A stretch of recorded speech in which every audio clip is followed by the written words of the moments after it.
fruit, vegetables, grains.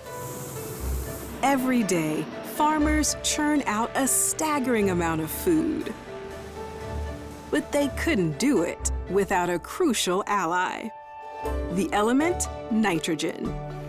It's a key ingredient in the fertilizers that make fields much more productive. To feed a hungry world, we've spread nitrogen everywhere. But now we're paying a price. It's like having a leaky pipe. We basically have a leaky pipe for nitrogen into the environment. That nitrogen can lead to toxins. It can also lead to fish kills. Why not clean up that pollution and do something useful with it too? A bold plan to pull nitrogen out of our water and put it back to work.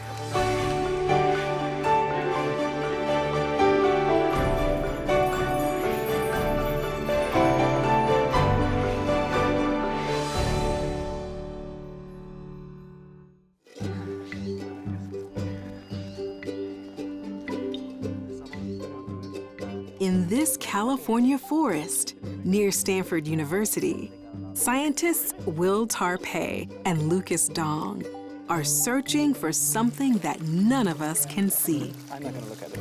It's the element nitrogen. And though it's a vital part of all living things, the way we've altered its place in nature is causing grave damage to the environment. The story begins in the early 20th century with a historic discovery. Farmers had long known that natural fertilizers, such as compost and manure, make plants grow bigger and healthier.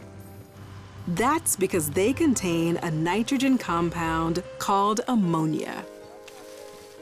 But by 1900, traditional sources of ammonia were no longer enough. The world's population was exploding. The demand for food would soon exceed farmers' ability to grow it.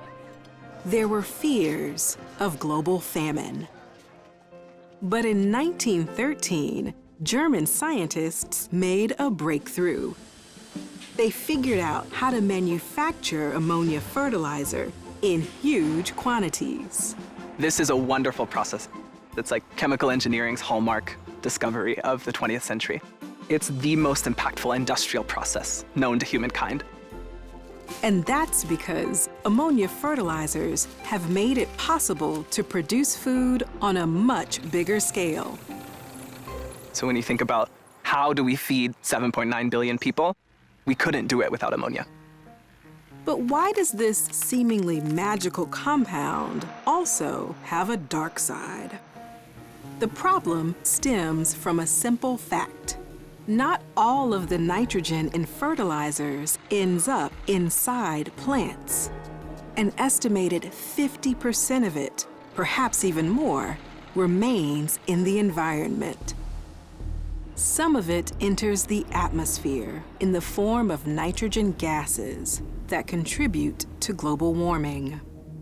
And a lot of the excess nitrogen runs off into rivers, lakes, and eventually the ocean. That steady flow of nitrogen stimulates the growth of algae, the plant-like organisms that live in water. This nitrogen is basically fertilizer for algae in water. It basically overfeeds the algae. As it grows and grows, huge colonies form that are known as algal blooms. The algae start consuming all the oxygen, and there's no oxygen left for all the other organisms. So other organisms like fish or crustaceans basically don't have enough oxygen to survive. It can also lead to these toxins that are produced by algae. Nitrogen is a runaway train, and this is a train we have to stop. And if we want to stop it, we need to be able to measure nitrogen in all its forms where we can't see it with our naked eye. In order to detect this invisible element before it causes harm, Will and his team are developing a nitrogen sensor. However, the electrodes are inside. Today, Will and Lucas are testing it out. Okay, I see what you're getting at. We need like a micro pump in and out, or like a valve. Yeah. When the sensor is perfected, it will be able to transmit its readings to monitoring stations far away. The thing that excites me about this sensor is really its future applications. So we could put this sensor in water and leave it there for months, years before replacing it. And the reason that's needed is that most nitrogen pollution, we can't really pinpoint where it comes from. And the sensor helps us see pollution before it happens and then deploy technologies there to clean it up. And one of those cleanup technologies is a process Will himself has developed.